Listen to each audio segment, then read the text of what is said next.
All right, this is a quick demo for a Lock Precision Park Flier kit. This particular kit is the Hyperlock.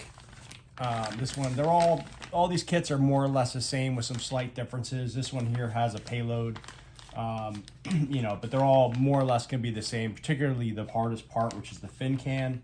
That's the motor mount, the airframe, and the fins. So I'll show you how to do that. I'm gonna go fairly quick and take a couple shortcuts, but I just want you to see how this is done. So first I'm gonna go through the parts.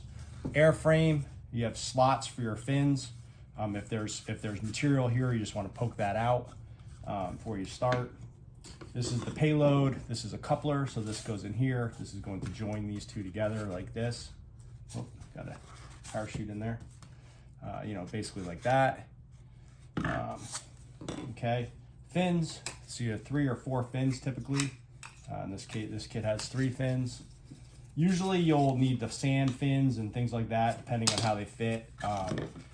So let's just see. This is a little tight. Yeah, so I want to sand these down just a little bit so that it goes in. This is a little too tight. So I'll grab some sandpaper, just do a quick sand on this. I'm going to get ready there. So it's 3 fins. Nose cone, you can worry about this last. This is a launch lug. This is what the launch rail slides over and holds your rocket on the pad ready to launch. This is your harness. Okay, this holds your parachute to the rocket.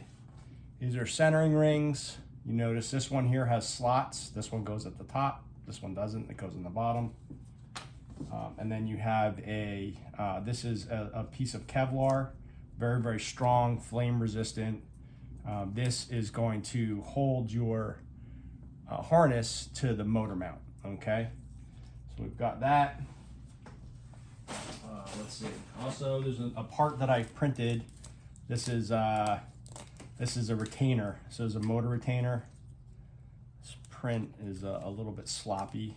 So let's find one that works really well.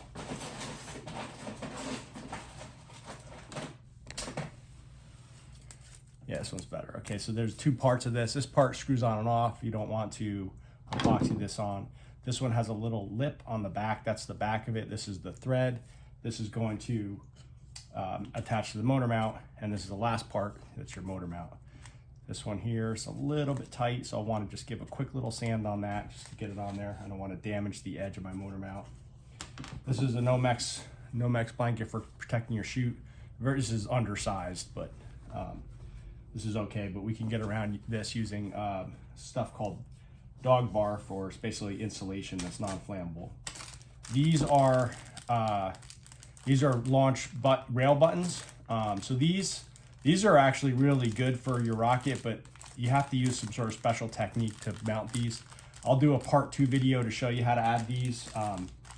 Otherwise, we're just going to use a launch lug. You can have both, so that gives you flexibility in what you can launch. Comes with the Hyperlock kit. This is a bulkhead for your payload. I'm not going to use this because I want flexibility to add my payload or not add my payload. Actually, that goes on the coupler like that on the bottom. So we'll leave that off for now, and need some sandpaper. Let's get that. Be right back.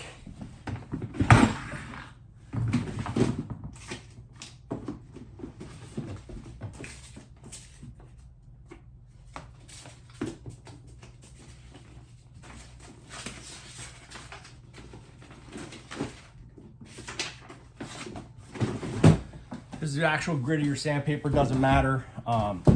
This happens to be 150. Heavier grit's better for, taking off a lot quickly, but then you want to make it less, like a higher number is smaller grit. So you want to finish with your, higher grits. I'm just going to use 150 just for time. I'm just going to kind of sand the edge, both sides of this. It's a little too thick is the issue. You want to make it more narrow. You don't want to take a lot off, just enough, the sort of minimum necessary, because I want it snug. I don't want it loose. I don't want it too tight. Rocketry involves a lot of sanding. It's just the way, it's the nature of the beast. Another thing you could do too, I'm gonna skip this part, but you can sand your fins down. So like this is your leading edge on your fin. You can sand that down, make it a point, you know. Same thing here, trailing edge, you can round that off. You know, there's a lot of things you could do with this. You can put as much time or as little time as you want to into these things. Just almost there on this one. You know, as you get more advanced with rocketry and you're going for like altitude records or whatever it may be, those things will start to matter. For what we're doing right now, probably doesn't matter very much. It's just, you know, it depends on how much pride you want to and time you want to put into your build. So that's still a little tight. I'm gonna do a little bit more. Probably should have done this like in the cooking show, just, you know, had them pre-done. All the other ones that on the kits that we saw, they were all, you know, pretty much the right size. So this, yeah, okay, so that's good. That's nice and snug. Stop there. Let's do this one. Same thing. So let's do this.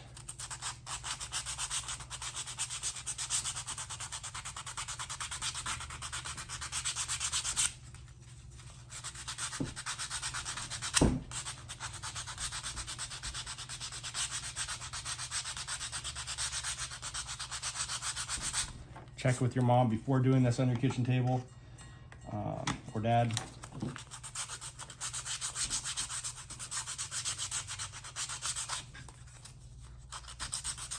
I normally put down like paper and other stuff anytime I'm doing work, just to, you know, this table is kind of a work table anyway, but I don't want it to get too messed up. So I usually will add some protection there. Okay, that one's good. And then last one, a little tight. Take out a little bit more.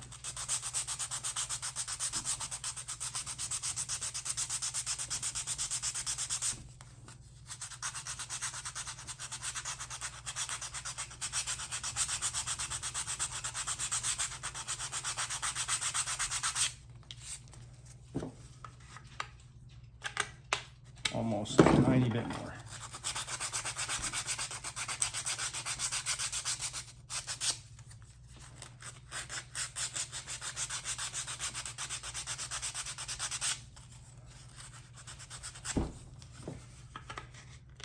All right, good. So fins are good. Now I'm gonna check my centering rings. This is, right, I already checked this. It was a little too tight. So I'm gonna take down the inside of this one a little bit. This is a hard wood, so it's a little more difficult to sand.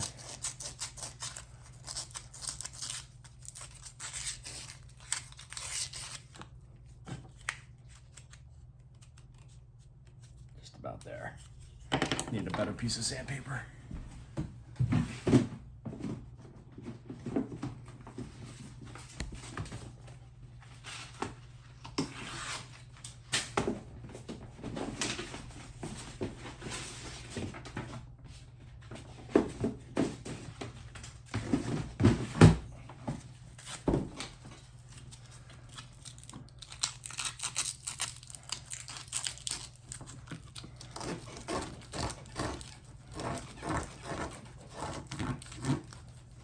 Now it's nice, it's actually really good when these are tight because they stay where you leave them. So when you set it all up, you don't have to worry about them sliding all over the place. I know when they're too loose, they're a little more harder to work with. So when you have to sand it, you can kind of make it exactly where you want. So I'm just gonna put them on there like that. Mess the bottom up a little bit. Let's check this top one. So that one's pretty good. I didn't need to do anything on that one. So this one's good. So now, essentially, how this is going to work is that your first thing you want to do is you want to dry fit everything. You want to kind of put it all together and make sure you understand how the whole rocket's gonna work before you start gluing anything. Just taking down the edge of this so I can slide my thing in a little more easily. Just kind of chamfering the edge here. Chamfering means give it an angle, so it's the edge kind of angles down, so it kind of can slide in more easily. Like this. Almost there. Yeah, more or less, that's it. Okay, so this slides on like that all the way. You can see kind of flush with that thing there. That little lip stops it from going in. This is something that I created.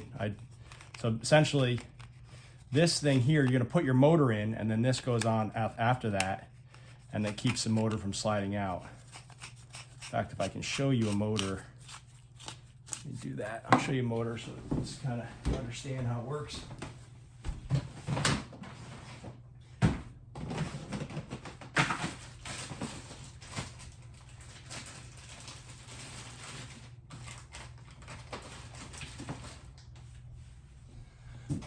So these are two different motors. This is kind of a little more advanced motor. Well, at least it looks more advanced. And you see it has a little thing on the bottom. This is actually a thrust plate on the bottom of this motor, so that keeps it from going through. So this, when the force pushing up, it pushes on the outside of the motor mount, so it can't go forward, right? Sometimes they put things up top, at the top of this, but this time it's actually on the bottom, so it keeps it from going up through.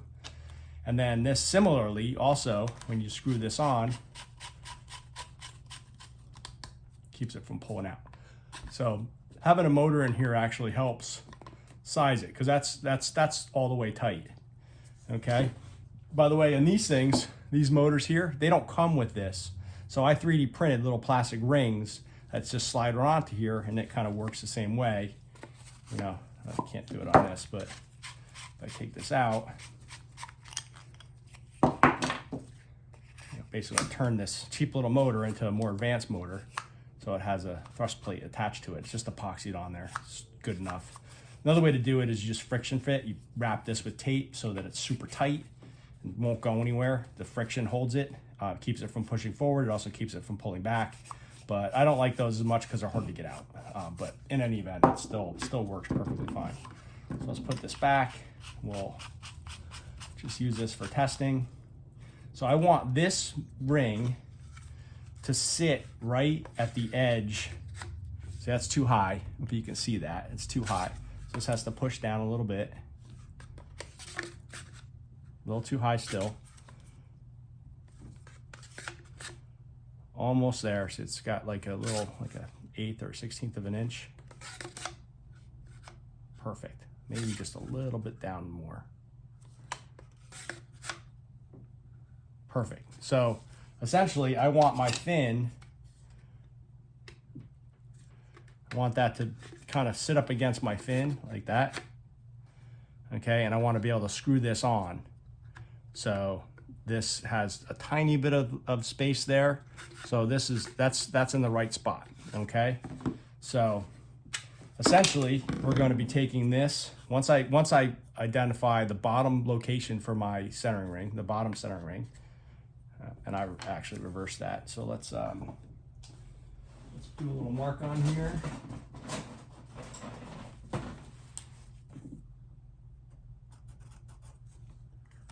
Okay, because I put this one is actually the top centering ring. The top centering ring. This is the bottom. The bottom centering ring has no groove on it.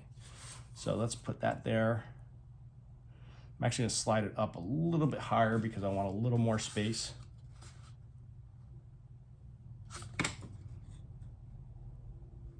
That. I want to give it a little more clearance on the bottom there. Just a tiny bit more. Okay. So slide it back in when I push it. Yeah, so that's perfect. That's, well, a little bit more maybe. There we go. I just want just like that. Okay. So once I have the location of the bottom one set, now I want to figure out the location of the top one. So I slide this down. And actually, before I do that, I actually want to do something else. So this Kevlar goes inside these things here. So what I'm going to do is I'm going to actually start out by tying a knot on either side. So I'm just going to make like a kind of like a multi-loop knot. I don't know what you call this. It's not a square knot. It's like a bunch of different twists with a square knot. But I just want a big old honking thing at the end. So I just kind of do that, like 4 or 5, whatever turns. slide it down. So I got this, my big old knot on the end. And do the same thing over here. Want to leave a little bit of tail too. Not too much, but there's plenty of this, so we don't have to worry about having too much. Okay, so I'm trying to go faster because I'm actually supposed to be working right now. So do this. So now we've got a knot and a knot, and it's a whole lot easier to put this through here now than it is to put it through after you've slid it on. So I'm going to do this, do this, and then slide this on, just like that. Pull this up, pull this up. So now this is how this holds on here, okay?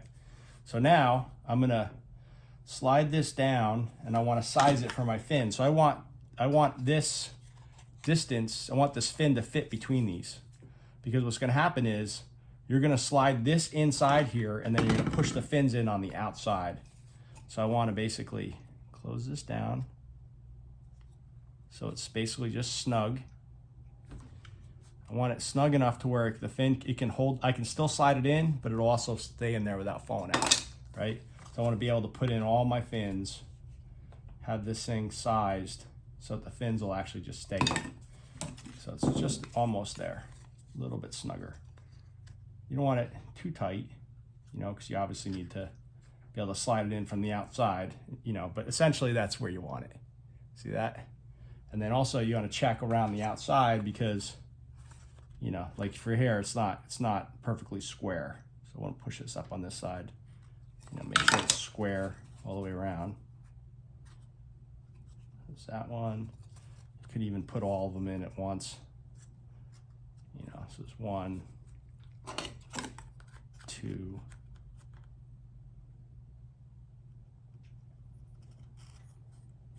right, essentially. So it's pretty good. I think that's probably fine. Push it down a little bit on that side. So I think that's probably fine. You know, that's about where it needs to be.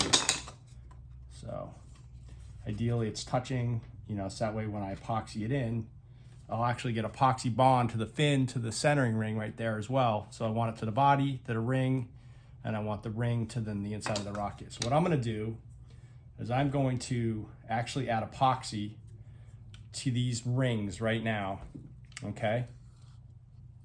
And so then, so what I'm going to do is I'm going to put epoxy on these. Then once those are epoxied, and I'm not going to do the second step now because I want to be able to show in a part 2 of the video, I want to show a device I made for putting in the rail buttons. So basically what I'll do is after I glue this in, I'm going to slide this up. Okay, this is all, I'll show you this. I'm going to epoxy this all down. But I just wanted to show you that I put this in. And then after those are epoxied on the inside, the rings are epoxied in, I'm going to add epoxy to these fins, right? And I'm going to put them inside, slide it in, all 3 of them, slide them in so that they're in between the 2 centering rings, just like that. So this can't slide out anymore because this is now attached to this. I'm going to do all 3 rings. I'm going to add fillets. You'll see that in part 2 of the video. And then you're pretty much done. That's the hardest part of the whole rocket. Before we do that though, one more thing. This is going to be inside your rocket. So that is going to attach to this. So it's actually a really good idea. Dr. Turber and I and Scouts learned this the hard way the other night. It's much easier to do this now than it will be later. The only issue is you have to be a little bit careful because you don't want to get epoxy all over this thing. So it's going to be kind of floating around while we're doing epoxying. So you just want to be careful with it and just keep it out of the way as best you can. So this is a lark's head. I'm going to take that. It's got a loop in it already, and I'm just going to stick this end through the loop. And then I'm going to pull this taut, get rid of all this excess.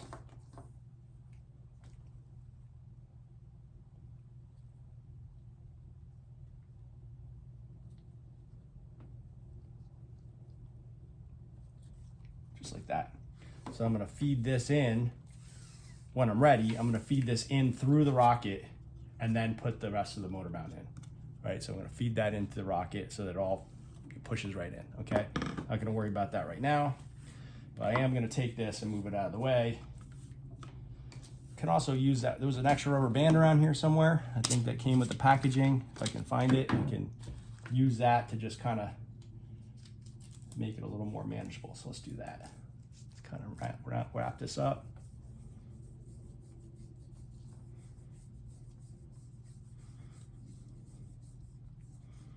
Make a little ball.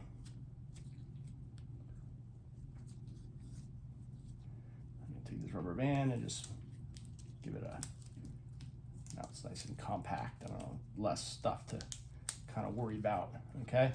So now, this is one of the things I'm gonna do to take a shortcut. This is actually aerospace grade epoxy. I'm gonna use this just because I don't wanna take the time to be mixing epoxy up. When you do it, you'll be mixing epoxy. Epoxy comes in part A and part B. And actually you can see an example here. You basically squeeze a dollop equal size, like the size of a dime of the A, right next to it do the B, the same size. Stir it up really well, and then you just use a little stick to apply it. So I'm gonna use this right now. So I'm just gonna take up some of the excess.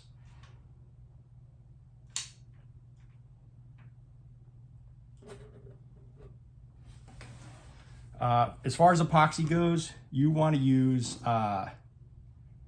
30-minute epoxy. You do not want to use 5-minute epoxy or any sort of like super glue or anything like that for building your rocket. You want to use 30-minute epoxy or even slower. The slower the epoxy, the stronger it's going to be. So that's why 5-minute epoxies are good for like a quick repair, but it's not something you want to use for building. So I'm just putting a little fillet in the corner here. What I'll do is I'll give it a little twist just to kind of get it up inside there. You know, kind of twist it without moving it.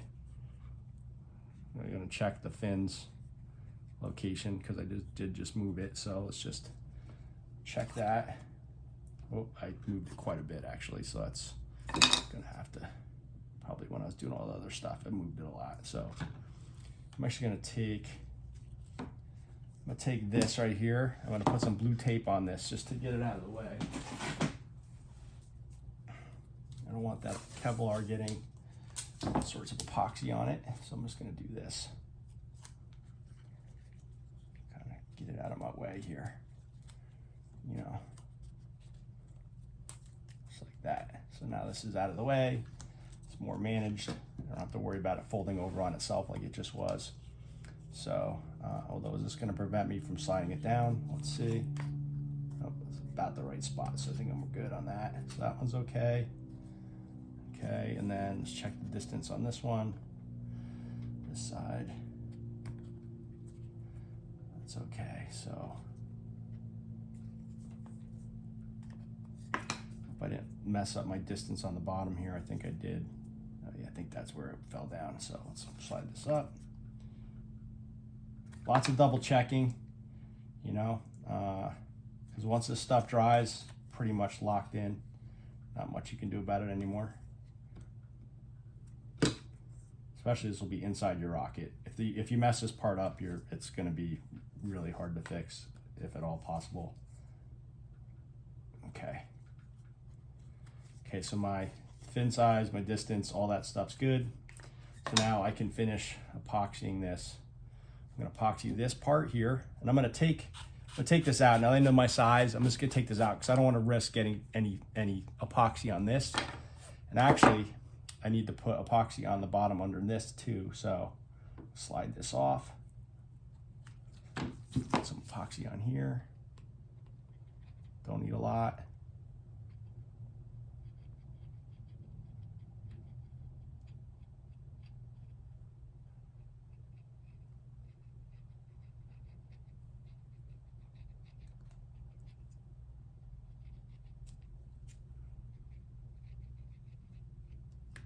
I'm going to put epoxy here too since I'm already here. Now, you notice I'm only putting epoxy on the outside of these soldering rings. That's because if I put it on the inside, the epoxy will interfere with the fins. So that's why you usually just do it on the outside. All right, once the fins are in, it doesn't matter, but give this a little twist without moving it up and down. Just kind of let that epoxy get in there. I'm gonna slide it up and down just a little bit, but I just gotta check the height again.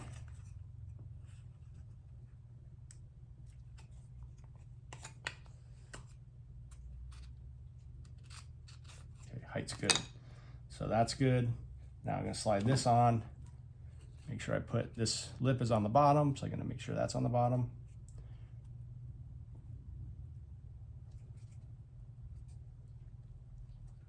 That's on there flush, so we're good on that. So that should be epoxied in well.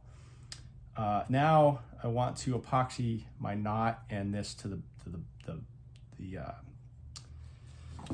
motor mount. So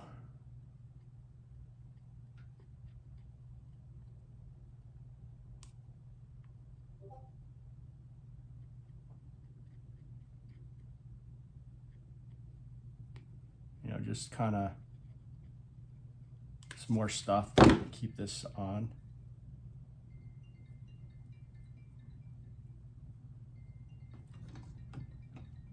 Okay, get the other side. So much I like Scouts and rocketry. That was my wife Kelly calling, and I just ignored her. I'll call her back in a few minutes, but I didn't want to stop. Kind of a critical spot right now. All right, so I'm just gonna lay down some epoxy, and I'm just gonna carefully kind of epoxy that in. So when I put this in, I'm gonna want to orientate this so that it's not these are not where the fins are. My knot might be just a little bit big. See that knot is just maybe a little bit. I think it'll be fine. It'll push in, but I don't want that to interfere with the airframe. I think that's okay. So there's that. This epoxy looks a little bit like Elmer's, but it is not. It is really, really, really strong stuff. Really expensive too. So that's a motor mount. I'm gonna call it at that for a second, and then I'll come back at part 2. I'm gonna show you what I do for the device to mount your rail buttons. See you in a minute.